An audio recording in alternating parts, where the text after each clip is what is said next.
Hello, and welcome to Shelf Life from the Virginia Festival of the Book. I'm Sarah Lawson, Associate Director of the Virginia Center for the Book, a program of Virginia Humanities. Thanks for joining us.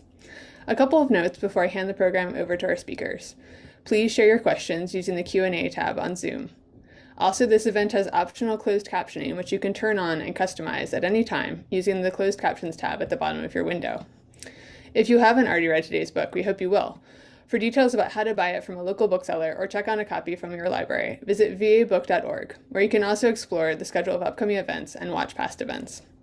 While you're there, please consider making a donation to support the festival's ongoing work at vabook.org/give. Thank you to Ting for supporting our virtual programming. And now I'm very pleased to introduce today's speakers. Kate Doughty, author of The Follower, is a graduate of the University of Virginia. She lives and works in Washington, D.C., and her debut novel is a spine-tingling YA thriller based on the true story of the Watcher House. Welcome, Kate. Thanks for having me. Sure. And joining Kate is Christopher Tilghman, author of 4 novels and 2 short story collections, most recently the novel Thomas and Beale in the Midi. He retired last spring as a professor of English and creative writing at the University of Virginia. Welcome, Chris. And thank you all for joining us today for Shelf Life. Kate, Chris, tell us more about The Follower. Well, okay, that's an abrupt start, and we'll do it. I'd just like to say I'm very, very pleased to be doing this with Kate. I won't claim any credit, but she and I worked together when I was a teacher and she was a student. It was a great pleasure and considerable accomplishment of her to have this wonderful book. So let's start with the words where all of this must start. And Kate, why don't you set up and give us a brief reading, and let's hear a brief passage.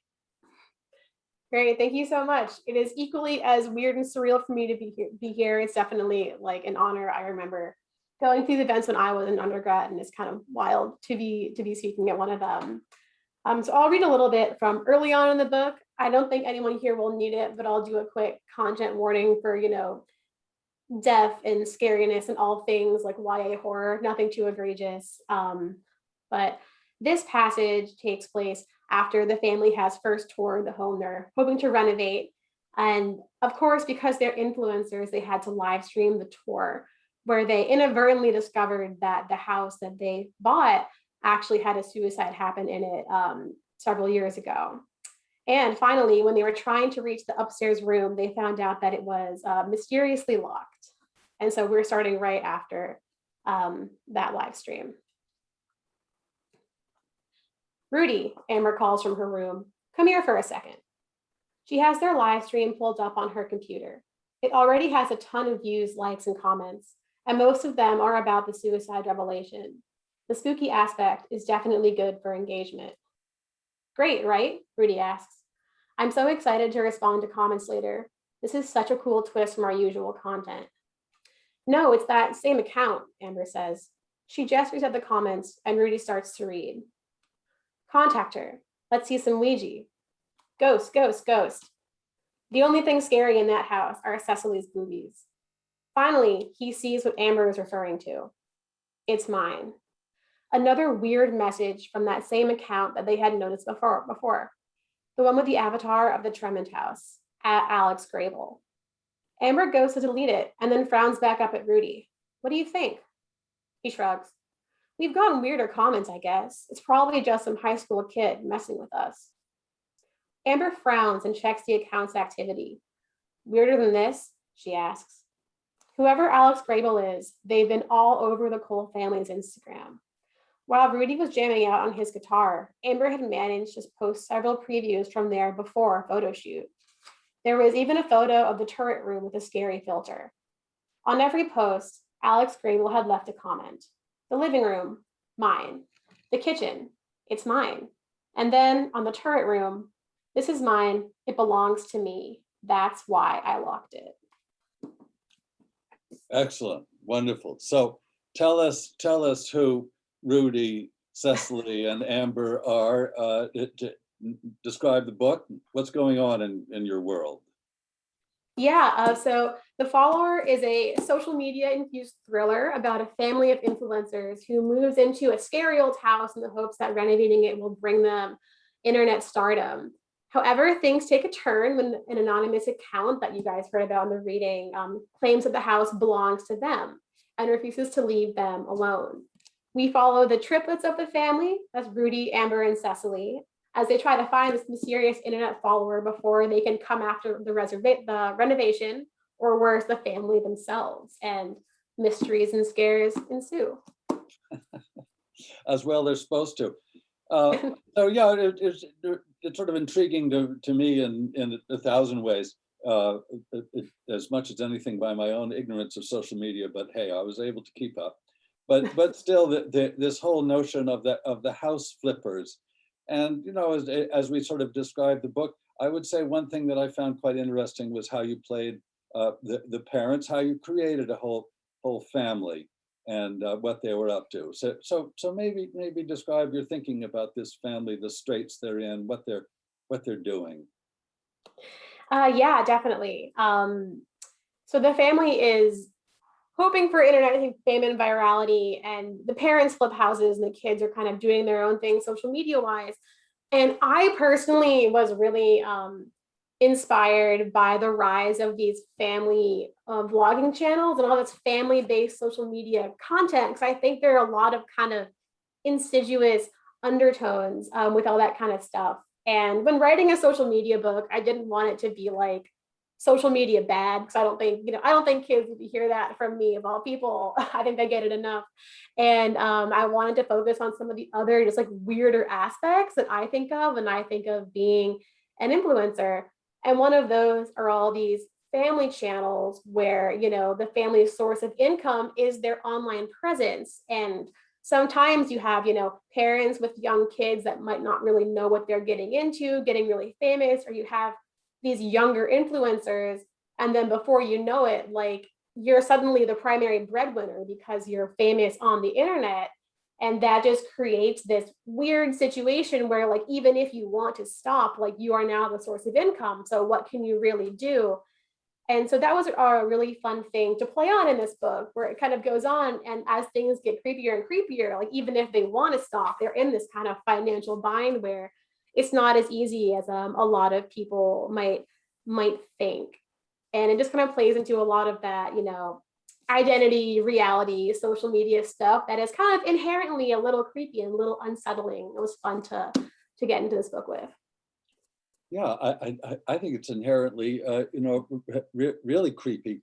I was thinking that as things begin to escalate from the people that leave comments, I almost would have thought, gee, this is almost implausible that they would say things like that. And then I happened to see that Monica Lewinsky produced a very interesting documentary called 15 Minutes of Shame. And I realized, Kate, that no, you had implausible hell, that you'd had to tone this down about 10 degrees to make it acceptable to a family audience.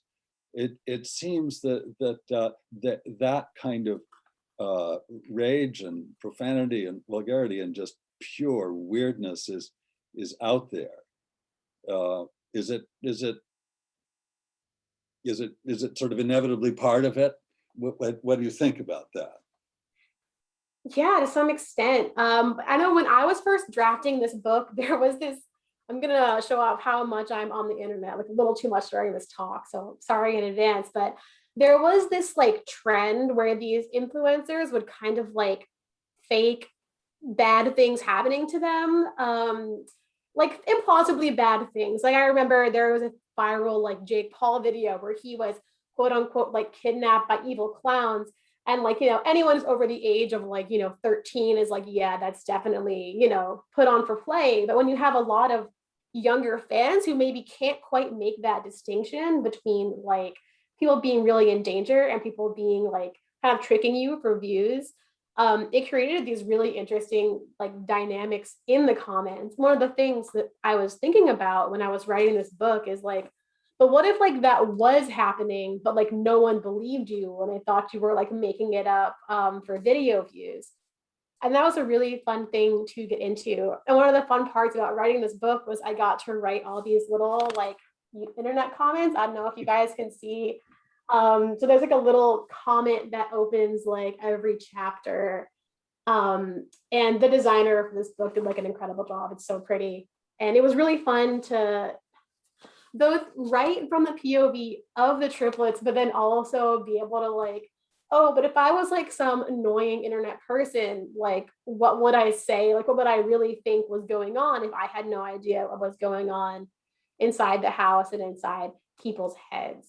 So it was definitely really fun to play with, not only having like the murderer or the kind of stalker kind of threatening them in their future, but also their image is changing and people are reacting, and that in and of itself is this kind of looming external threat. So it was fun to play with that too. Let's go back to again to describing a little bit what happens without any plot spoilers or whatever. But you talk about the follower, the stalker. Tell us how the story begins to ramp up, where it goes. We have the family in there trying to renovate a notoriously haunted house where terrible things happen. How do you build the suspense on top of that situation? Yeah. So what happens is, they move into this rundown house trying to flip it and be kind of like Property Brothers-esque online. And, as they're posting pictures and starting to get really excited about the project, posting all these before and afters and, asking their fans what color they want their rooms and all that stuff. Like they slowly start to notice that someone who has an avatar of the house with this like random name just keeps commenting and keeps having this little like insidious presence that starts out pretty small, and then almost before they know it, like this person has kind of taken control of a lot of the attention on where their accounts are going, and other people are starting to notice it. And I feel like I really for this wanted to build a lot as well on this like how internet conspiracies often just get so out of hand so quickly, and just the ability of things to really snowball when you have like a following and you have all these fans that are like looking at stuff and making their own theories and trying to figure out what's going on. And that was actually something that happened in like the original story for this book, The Watcher House, that there were all these conspiracy theories, like there was a Reddit thread about it. There are all these people kind of talking amongst themselves and kind of snowballing this thing until it becomes like something that even like they can't ignore even if they wanted to. Yeah. Tell us how that original news story came to you, and I mean, you've been talking about what interests you in it, but in terms of turning that into fiction, how did that go for you, and what drove you? Yeah, so this the original story and the follower are obviously very different. I think it's not until you write a book that's like fiction but based on real life that like you really realize just how many things are different and how many things are weird and how many things just like change naturally in the process to the point where it's like, I wouldn't say unrecognizable, but it's definitely a lot of liberties have been taken. I think the big thing about this was the in the original house, what happened was someone started leaving like notes in the family's mailbox that were like threatening and claiming that they were like the owner of this old house that they bought, and basically terrorized that poor family. And the thing with that was it was kind of the one of the earlier things where there was all this online attention and all this online speculation. And I would say that kind of like the voyeuristic element of people being online and watching things unfold was probably the strongest thing that made it, into this book. But also with the twist that these people are influencers. So, and aside from that, it's very fun, like YA tropey, like scary house, creepy messages. Like there's nothing in it that's too insane, but it's really interesting to watch how all these things from real life can just like I personally can see exactly where the roots of some things are in the original story, but I feel like to an outside viewer, it might be a little harder to track, if that makes sense. Yeah, yeah.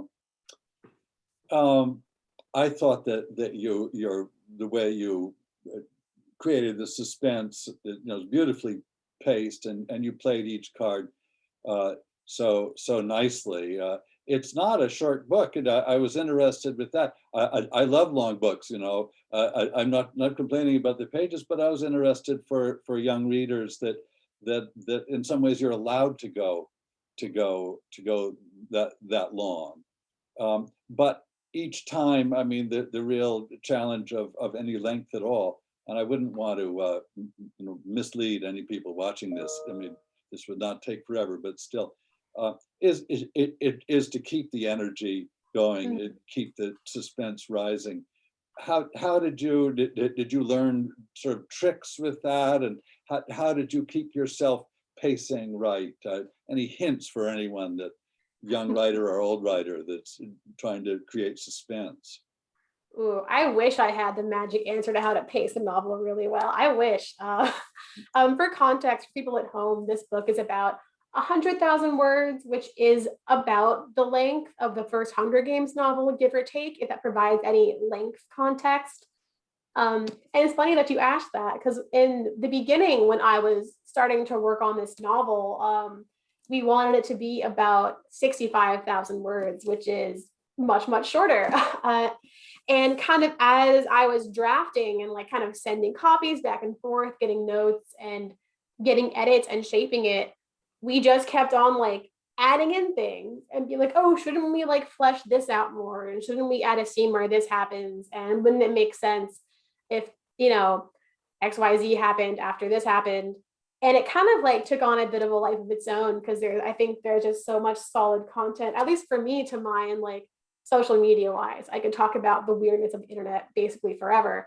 And so I think for me, a lot of this stuff in trying to make sure that a book is paced well, like it's very difficult, first of all. And I think for me, what it really takes is just so much editing and so much cutting stuff. Like the amount of times I've read through drafts of this, and I'm like, oh man, like that scene that I liked a lot, like that needs to be a third of the length, because I'm just, yeah, it's just not working. Or like, especially for me, I think noticing when I was writing something for myself versus writing something like for the audience, like there were quite a few times when I had a longer section talking about photo editing or video editing or analytics, or kind of like that more business side of social stuff, in a way that definitely did not lend itself well to fear and tension happening.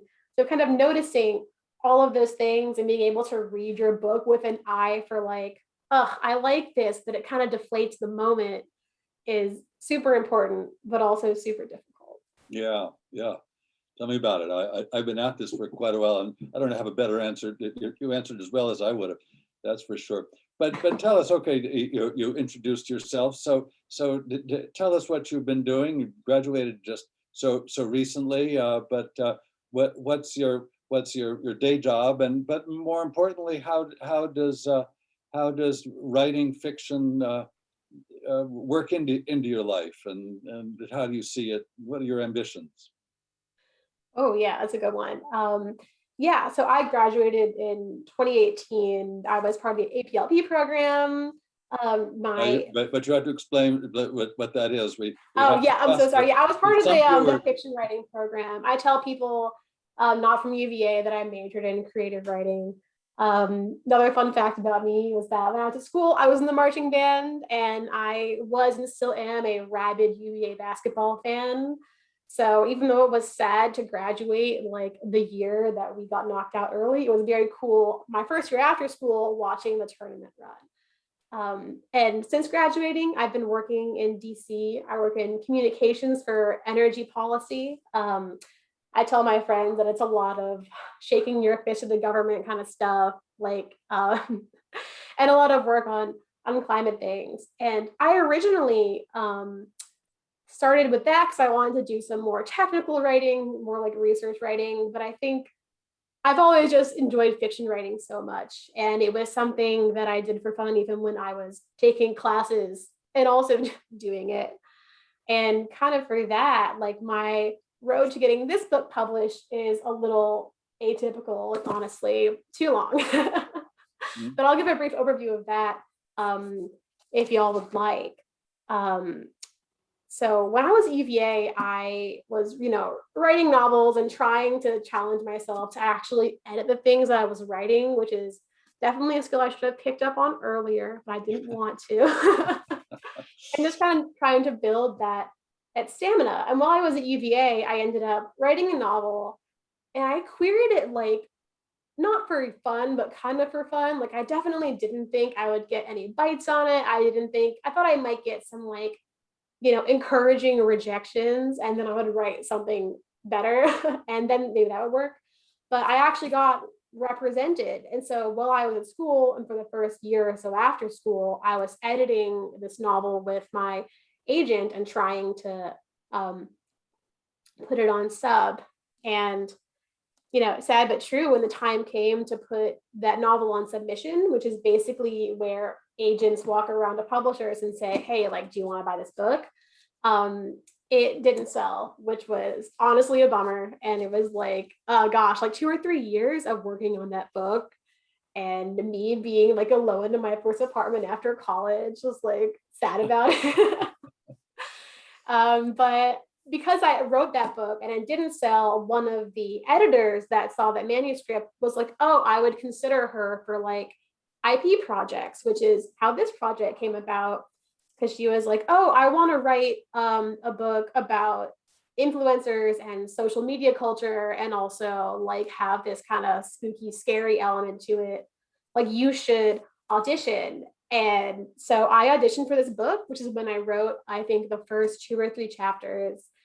And I remember thinking that, like, maybe I might have an edgier because I was a little younger, and because I was pulling out all these big words like engagement, and I knew what social blade was, and I was a little more into influencer culture than I might care to admit in casual conversation. And I think that must have shown through, because they liked the audition, and then I got hired to write this book, and now this book is out. And so yeah, it's been a very fun kind of journey, ping-ponging back and forth in the writing world, from like rejection to finally getting something out. But I think in the future, I would super love to publish more books. It is very fun and very cool. It's a very good coffee table flex in my apartment now, I guess. Yeah. And I would love to be able to have a day job as a writer one day, but I don't know when that's going to happen. Yeah, well, just take it as it goes. I was 44 when I published my first book. See, so, you're only a decade and a half ahead of me for what that's worth. Let's go back to just the whole idea of YA horror, YA tropey, as you say. I love the whole notion. It does approach horror. I guess you would describe it as a work of horror, but YA horror. What is, number one, sort of what is YA horror? How do you sort of, how far can you go without really sort of frightening, if nothing else, a younger teenager? But more important, what do you think young people make of horror? As a genre, movies or otherwise. What sort of part of their education is sort of enlivened by horror, danger? I realize that's a little abstract, but take it away. No, thanks. I feel like when I personally look back to all of the books that I like super remember from like my childhood, there are so many like horror, thriller, kind of scary stories that I just have just like really impacted me. And to this day, I have some friends, and occasionally I text them like, oh, do you remember that story about the woman with like the green ribbon around her neck, and then she takes it off and her head falls off? And people still like remember this stuff. And I think really leaves this imprint on your mind. People love being scared. Like I heard it once compared to like when cats like play with mice and they trigger their like little attack instincts.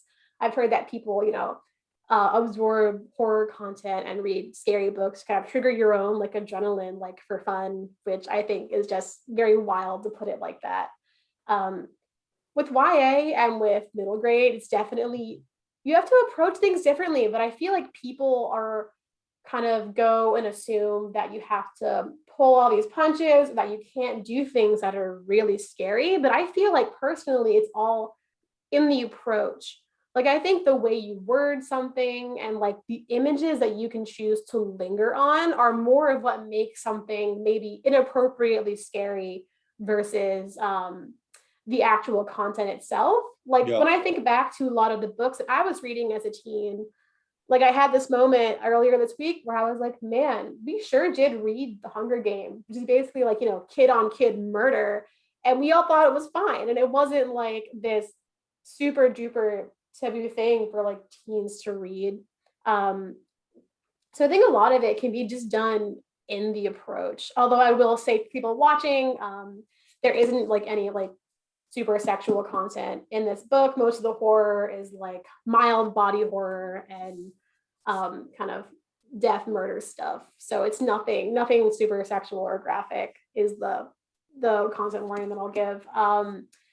But I think a lot of it is really, really in the approach. And I think teens especially like to be scared and like to push those boundaries. So I think horror and thrillers are all about kind of like pushing the boundaries of like what feels safe and what doesn't, and what's exciting and what's not, and kind of like hanging out around like the edge of what is and isn't like appropriate. Do you think girls are more that's a particular kind of interest the young women feel about horror, since almost always the victim is a young woman, right? It's sort of a curiosity of the genre to me. Yeah, I think it's really, I've gotten really into like examining like horror tropes lately. Like you have, like the final girl is like a solid trope that you're mentioning. Yeah,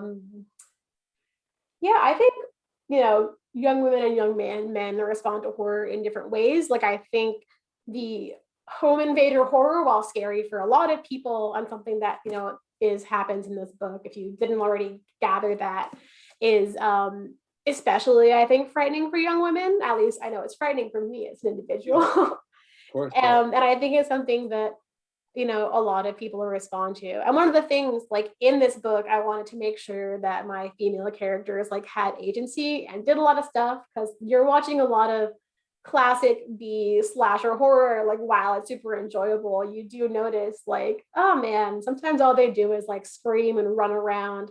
So it was fun to kind of bring in that really active element of like mystery solving, and to give both the girls in the book as well as Rudy just agency and things that they wanted for themselves that weren't just related to surviving the night and surviving this strange follower.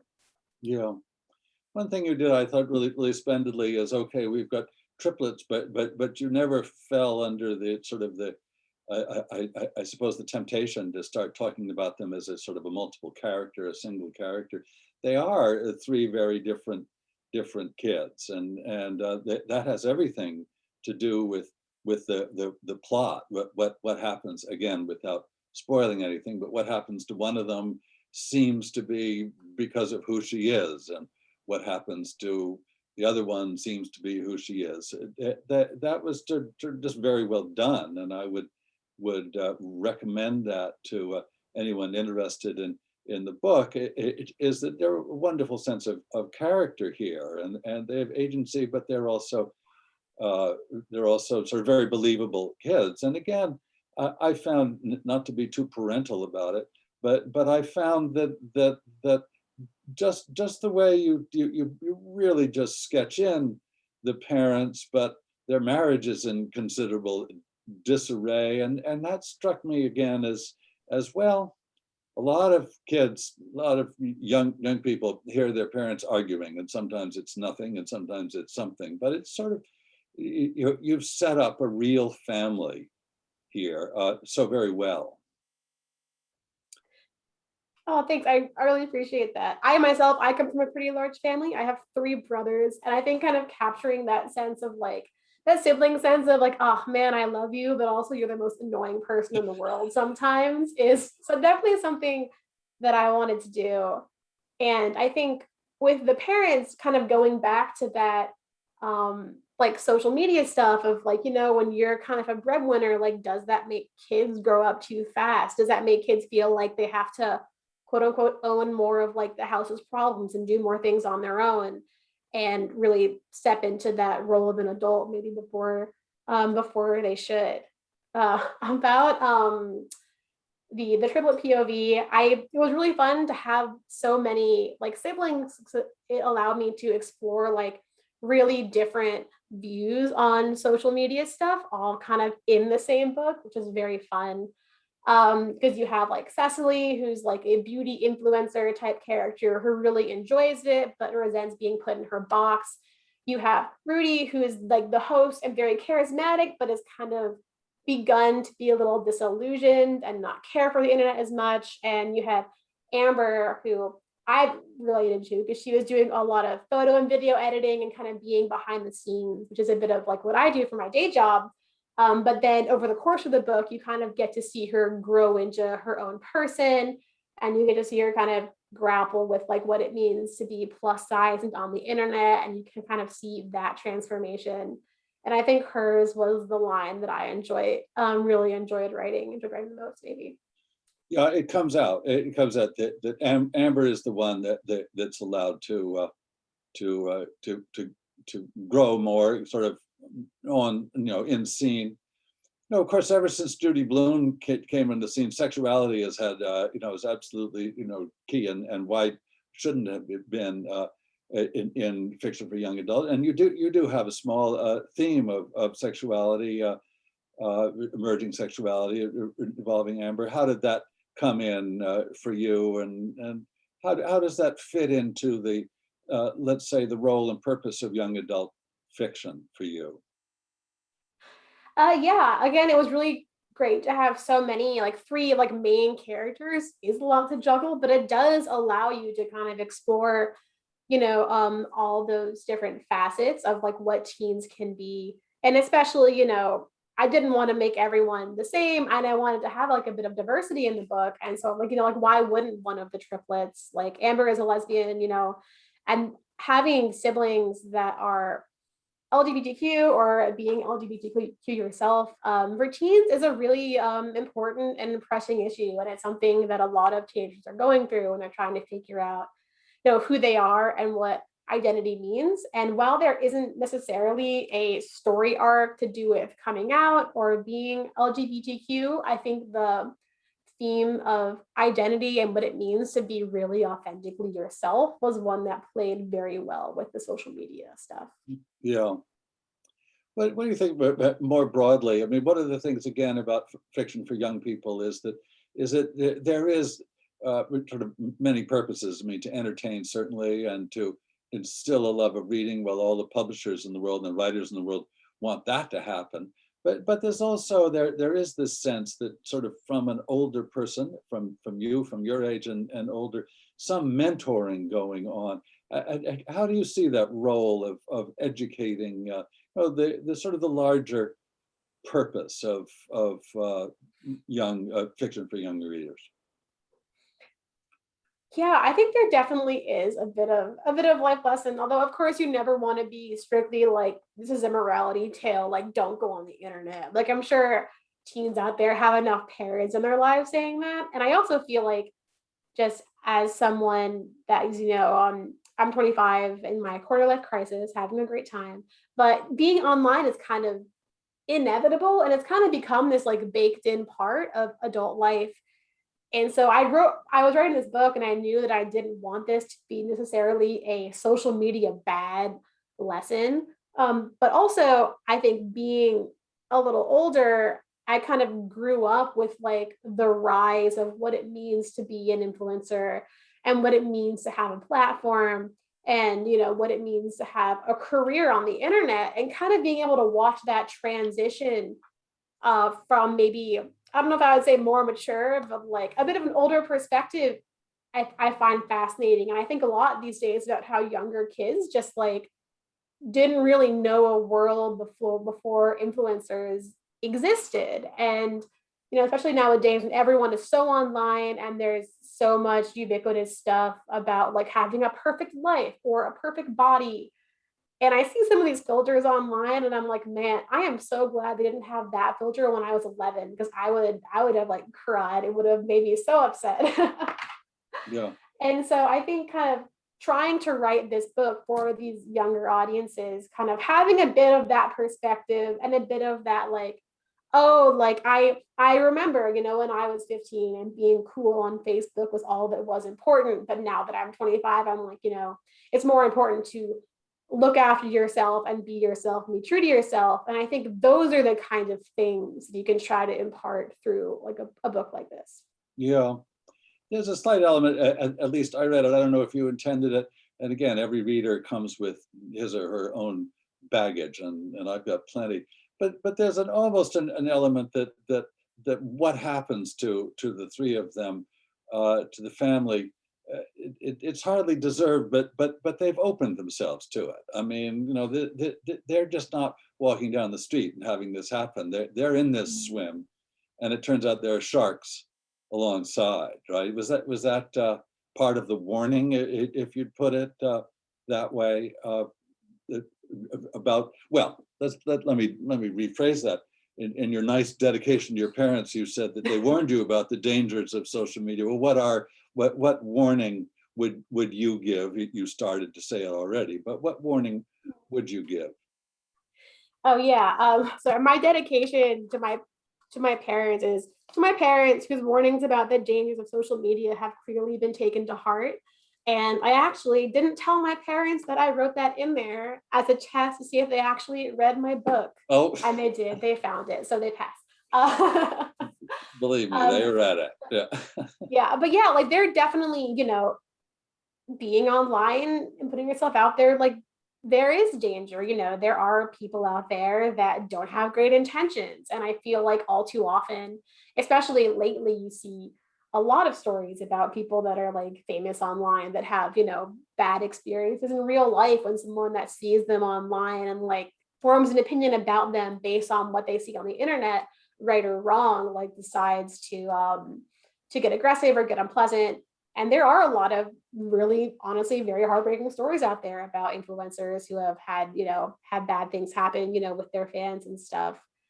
And so I think definitely part of being on the internet opens yourself up to being vulnerable. And it is a risk that a lot of people who are famous take on, whether they're taking it on like knowingly or not. Like one of the things I wanted to touch on was like, yeah, like these kids are like so young, and maybe they like don't really know what they're really getting into and like the true ramifications of just being internet famous and like everything that comes with it, the good and the bad. Yeah. Yeah. Do you think, we recall the Facebook whistleblower, the woman whose name unfortunately I can't remember, but is suggesting that Instagram is uniquely dangerous to young women, to girls. Is that again? Is that it raised it to a level of danger that I really hadn't thought about, but before I'd read the accounts of that testimony last week. Is that something that you had in mind all along, that there's sort of unique dangers for young women? I think yeah, Instagram is a little insidious in and of itself. And that's one of the things that I was like, oh, we'll touch on it with like Amber. One of her things is she photoshops all the pictures and she makes like herself and her siblings like aesthetically perfect. And I feel like people kind of are like, oh yeah, like I guess it like hurts kids' self-esteem to be on Instagram. But there are all these like studies that show that a certain amount of social media and this constant comparison of like your real life to everyone else's highlight reel can like be really dangerous. And like, not even like for teens. Like I was talking to a friend and she's like, man, I feel like everyone's having like the best time like in their 20s, like partying and doing all that cool stuff. And I'm like, well, yeah, like no one's posting eating ramen on the couch. Like, we're all struggling through it, but I think you can really create this illusion about like this perfect life. And I think especially for younger kids, it can be really hard to separate illusion and reality. Like I know because I do like some Photoshop stuff for work and some graphics. So I can recognize when things have been digitally altered. And even especially in videos, you can like, do the quote unquote Photoshop video equivalent. And I can kind of see that. But I think a lot of like my friends, and especially younger kids, like have a kind of can't really notice the difference and will kind of assume something is real instead of maybe what they should be doing, assuming that it's kind of fake or at minimum like retouched or shot in flattering lighting and all that kind of stuff. And the better that these things get, the more the lines become blurred and the easier it can be to say, man, like my pores are huge and her skin is flawless. And like, how is that possible? Yeah, well, you guys are going to have to figure this out. It's to you. You grew up in this, and you'll understand. Where to go with it. That leaves me baffled, but that's fine. No one's depending on me to solve it. We have a question. You had started to talk about some of the books that you'd enjoyed, the Hunger Games, and the question is, what books or other media got you excited about just working in horror fiction, and what would you recommend? Ooh, my recommendations for YA horror. There's so much good YA out there right now. It definitely has me wishing that I like had more books with me so I could pull out some of my favorites. Yeah. If you're in like, I think I read this book. This book is non-fantasy. It's realistic fiction, but I do read a lot of fantasy in my spare time. I really love the Song of Race and Ruin series by Roseanne A. Brown. She's incredible. And in terms of like YA horror fiction, I mean, I read like honestly probably a little too much Stephen King growing up, and it's maybe when I was a little too young to have been doing it. So I think that's what started a lot of it for me, like those horror classics that I think we'll keep referencing like over and over, like Carrie, Rose Madder, like all that stuff. And so I think when I was writing this book, I was thinking back to all those stories that very like I remember like viscerally frightening me when I was younger. Yeah. Well, Kate, congratulations. It really is a wonderful book, and I hope lots of people buy it. I hope lots of kids read it, and of course the great pleasure of so-called YA fiction is there are a lot of people older who enjoy reading it and sort of can recognize that kind of participation in the sort of people growing up. Anyway, I certainly enjoyed it. So let's stop there. Let's wrap things up. So thank you, Kate, and so wonderful to see you. And again, congratulations. Thanks to everyone who tuned in. I hope Kate and I together made the follower irresistible to you, and you go out and buy it. And you can check out future events from the Virginia Festival of the Book at vabook.org. So goodbye to all. Kate, goodbye to you. Yeah, thank you so much for having me. You have been an incredible person to talk to. And thank you to everyone who is out there watching.